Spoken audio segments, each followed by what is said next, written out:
राम राम मित्रों, ये तो सभी जानते हैं कि भगवान शिव और माता पार्वती की दो संतानें हैं, गणेश और कार्तिकेय।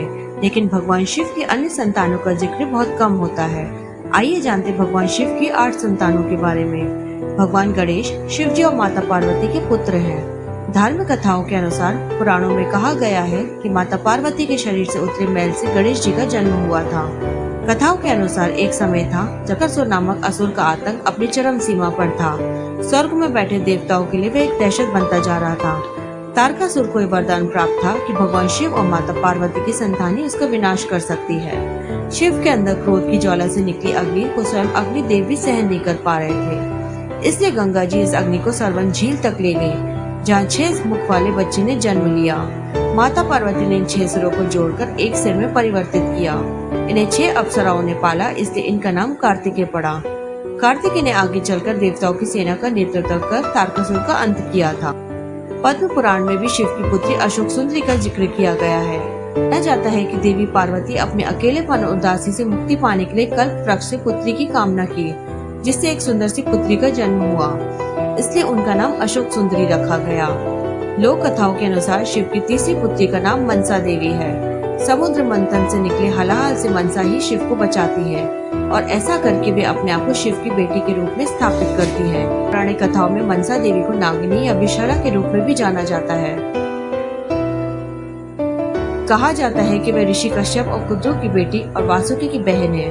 कहा जाता है कि उन्हें उनके पिता शिव और पति जगत द्वारा अस्वीकार कर दिया गया था।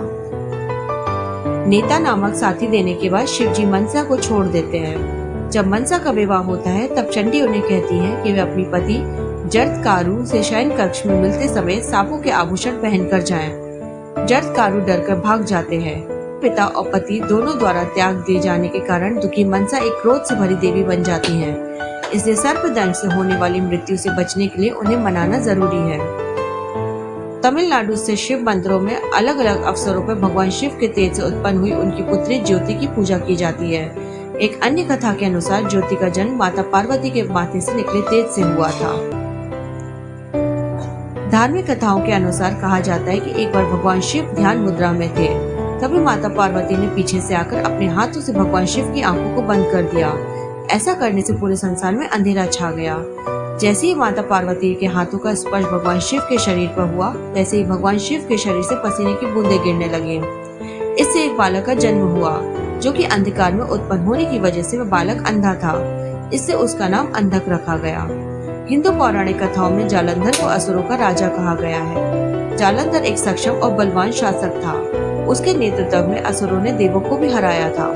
वह स्वयं एक असुर नहीं था, लेकिन शिव की तीसरी आंख से निकली क्रोध अग्नि समुद्र में जा गिरी, जिससे जालंधर की उत्पत्ति हुई थी। वह शिव का ही अंश था।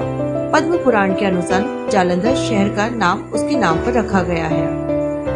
अयप्पा भगवान शिव और भगवान विष्णु के मोहिनी रूप की संतान है। जब असुर राजा महिषासुर को छल से मारा था, तब देवताओं से बदला लेने के लिए उनकी बहन महिषी ने घोर तपस्या की और ब्रह्मा जी को प्रसन्न कर अजयता का वरदान मांगा। लेकिन ब्रह्मा ने कहा यह संभव नहीं है। इसलिए महिषी ने योजना बनाई और वरदान मांगा कि सिर्फ शिव और विष्णु की संतान उसे मार सकती है। दोनों पुरुष और किसी को भी जन्म देने की कोई संभावना नहीं है।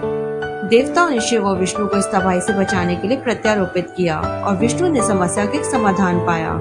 इस प्रकार भगवान विष्णु के मोहिनी रूप का भगवान शिव से मिलन हुआ और अयप्पा का जन्म हुआ, जिसने बाद में महिषी का अंत कर दिया। हर हर महादेव, जय जय सनातन धर्म।